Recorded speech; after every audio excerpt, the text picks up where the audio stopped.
Halo semuanya, Assalamualaikum warahmatullahi wabarakatuh. Perkenalkan nama aku Vinolia Ramadanti, dan pada kesempatan kali ini aku bakalan mempresentasikan dan mereview jurnal tentang perancangan data flow diagram di aplikasi tabung sampah di PT Pusri Palembang. Oke, langsung saja. Jadi, judulnya yaitu Aspek Prosedur Jurnal Tabung Sampah di PT Pusri, Perancangan Data Flow Diagram Aplikasi Tabung Sampah. Latar belakangnya, penelitian ini berawal dari meningkatnya volume sampah di kota Palembang yang belum dikelola dengan baik. PT Pusri berinisiatif menjalankan program tabung sampah untuk mendorong kesadaran lingkungan sekaligus memberikan manfaat ekonomi bagi masyarakat.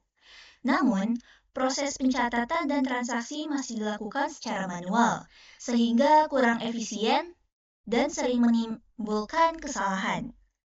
Oleh karena itu, diperlukan perancangan sistem informasi dengan data flow diagram atau DFD agar pengolahan tabung sampah menjadi lebih cepat, akurat, dan mudah dipantau. Analisis permasalahannya, PT Pusri masih mencatat tabungan sampah secara manual, menyebabkan data tidak rapi, laporan lambat, dan sering terlambat.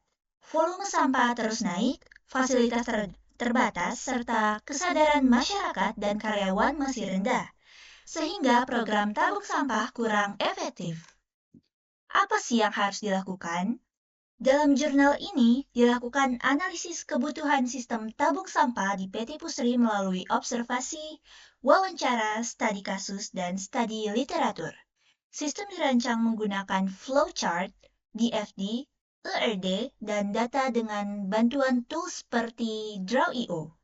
Hasilnya menggambarkan alur mulai dari setoran sampah, verifikasi, pick up, pencairan saldo hingga laporan. Kesimpulannya, perancangan DFD membuat pengolahan tabung sampah lebih efektif dan terstruktur. Metode pengembangan apa aja sih? Jadi ada 4, yaitu wawancara, studi kasus, observasi, studi literatur. Hasil dari metode ini kemudian dituangkan ke dalam perancangan model sistem berupa flowchart, DFD, dan ERD untuk mengatur data. Analisis kebutuhan. Siapa saja sih yang melakukan dan terdapat beberapa aktor yang terlibat.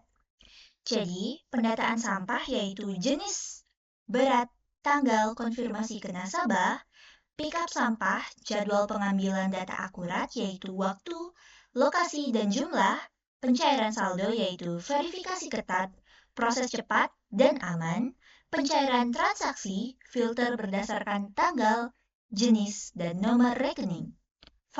Validasi data, pastikan input sesuai dengan kondisi nyata. Pelaporan, hasilkan laporan rinci dan akurat, dan yang terakhir yaitu aktor apa saja sih yang terlibat. Jadi ada admin, karyawan, dan unit kerja. Kapan pelaksanaannya dilakukan? Nasabah dapat menyetor sampah kapan saja sesuai jadwal layanan pick up atau langsung ke unit tabungan sampah. Admin melakukan tugas saat ada setoran sampah baru, permintaan pencairan saldo, atau input data transaksi. Manajemen akses laporan pada periode tertentu yaitu harian, bulanan, dan tahunan untuk memantau volume sampah, transaksi, dan pencairan.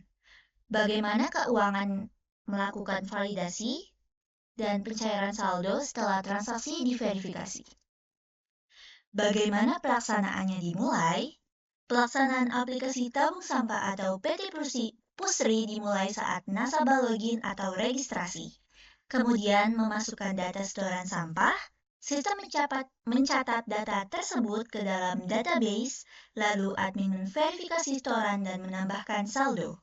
Jika nasabah mengajukan pencairan, bagian keuangan memproses setelah verifikasi dan sistem menghasilkan laporan yang dapat diakses oleh admin maupun manajemen.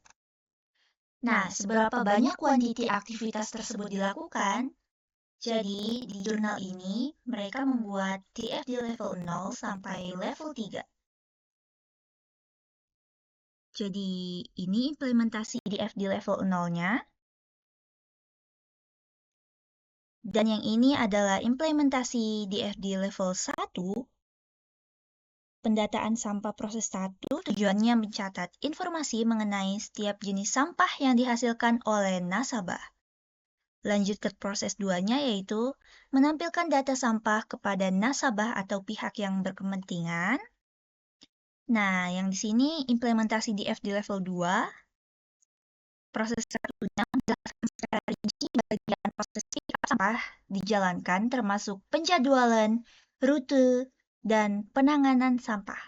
Proses kedua yaitu menerima dan mencatat data mengenai pick up sampah yang telah dilakukan, termasuk waktu, lokasi, dan jumlah sampah yang diambil. Dan proses terakhir yaitu menghasilkan laporan mengenai data pick up sampah untuk keperluan manajemen atau pihak berkepentingan lainnya. Lanjut yang terakhir yaitu implementasi DFD level 3. Proses pertama yaitu memberikan kemampuan untuk mencari dan melihat data transaksi tertentu, memberikan fleksibilitas bagi pihak berkepentingan untuk melacak aktivitas transaksi. Proses keduanya yaitu memastikan bahwa data pihak sampah yang dimasukkan ke dalam sistem adalah valid dan sesuai dengan kenyataan. Proses tiganya menangani proses pembayaran saldo kepada nasabah setelah melakukan setoran sampah. Dan yang terakhir yaitu memberikan fasilitas kepada nasabah untuk mencairkan saldo atau manfaat dari setoran sampah mereka.